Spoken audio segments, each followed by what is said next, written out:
കണക്കിടുന്ന ദൈവം, കണക്ക് ചോദിക്കുന്ന ദൈവം. അബ്രഹാം വിശ്വസിച്ചു, ദൈവം അവനത് നീതിയായി കണക്കിട്ടു. നമ്മുടെ ദൈവം നമ്മുടെ വിശ്വാസ പ്രഖ്യാപനത്തെ കണക്കിടുന്നുണ്ട്. അബ്രഹാം വിശ്വസിച്ചപ്പോൾ ദൈവം അത് അംഗീകരിച്ചു. അബ്രഹാമിൻ്റെ വിശ്വാസമുള്ളവരുടെ മേലൊക്കെ ദൈവം കണക്കിടും.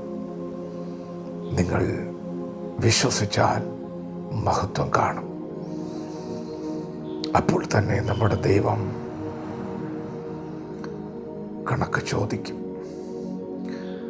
മനുഷ്യർ പറയുന്ന ഏത് നിസ്സാര വാക്കിനും ന്യായവിധി ദിവസത്തിൽ കണക്ക് ബോധിപ്പിക്കേണ്ടി വരും.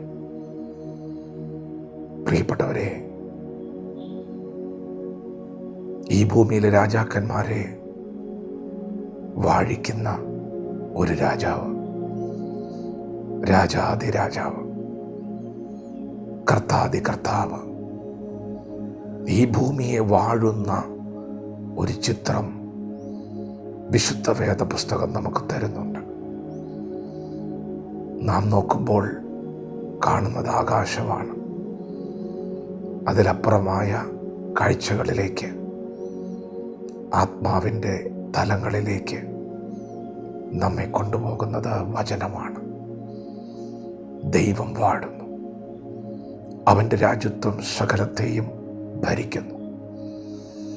അവൻ സ്വർഗത്തിൽ നിന്ന് ഭൂമിയിലെ മനുഷ്യപുത്രന്മാരെ നോക്കുന്നു. അവൻ ഭൂമിയുടെ അറ്റങ്ങളെയൊക്കെയും കാണുന്നു. യഹോവയുടെ ദൃഷ്ടി തൻ്റെ ഭക്തന്മാരുടെ മേൽ, തൻ്റെ ദയയ്ക്കായി പ്രത്യാശിക്കുന്നവരുടെ മേലിരിക്കുന്നു. അതിവേഗത്തിൽ ഒന്നും സംസാരിക്കരുത്. അബദ്ധവശാൽ വന്നുപോയി എന്ന ദൂതന്റെ സന്നിധിയിൽ പറയരുത്. പ്രിയപ്പെട്ടവരെ, നാം പറയുന്ന ഏത് നിസ്സാരവാക്കിനും നാം കണക്ക് ബോധിപ്പിക്കേണ്ടി വരും. ഇവിടെ നമുക്കെന്തും പറയാൻ സ്വാതന്ത്ര്യമുണ്ട് എന്ന് ചിന്തിക്കരുത്. വിശുദ്ധ വേദപുസ്തകം പറയുന്നു, ന്യായവിധിയുടെ ഒരു ദിവസം നമുക്ക് മുൻപിലുണ്ട്. ഈ ഭൂമിയിലെ സകല മനുഷ്യരെയും ദൈവം ന്യായം വിധിക്കുന്നൊരു ദിവസം വരുന്നു. നിങ്ങൾ പറയുന്ന ഓരോ വാക്കുകളും റെക്കോർഡഡ് ആണ്. ദൈവം അത് ശ്രദ്ധിക്കുന്നുണ്ട്. യഹോവ ഭക്തന്മാർ തമ്മിൽ സംസാരിച്ചു. യഹോവ ശ്രദ്ധ വെച്ച് കേട്ടു. എല്ലാം കേൾക്കുന്ന ദൈവം, എല്ലാം കാണുന്ന ദൈവം. നമ്മുടെ വാക്കുകളെ നാം സൂക്ഷിക്കുക. അതിവേഗത്തിൽ ഒന്നും പറയരുത്. പറയുന്നത് സംഭവിക്കും. എന്താണെന്ന് പകൽ നിങ്ങൾ പറയാൻ ഇഷ്ടപ്പെടുന്നത്? ദൈവം പറയുന്നു, അവൻ്റെ വാഗ്ദത്തങ്ങൾ എത്ര ഉണ്ടെങ്കിലും അതവനിൽ ഉവ്വ് എന്നാണ്. ദൈവം പറഞ്ഞത് ദൈവം നിവർത്തിക്കും. ദൈവം നിങ്ങളോട് പറഞ്ഞ വാഗ്ദത്തങ്ങൾ ഒന്നുപോലും കുറയാതെ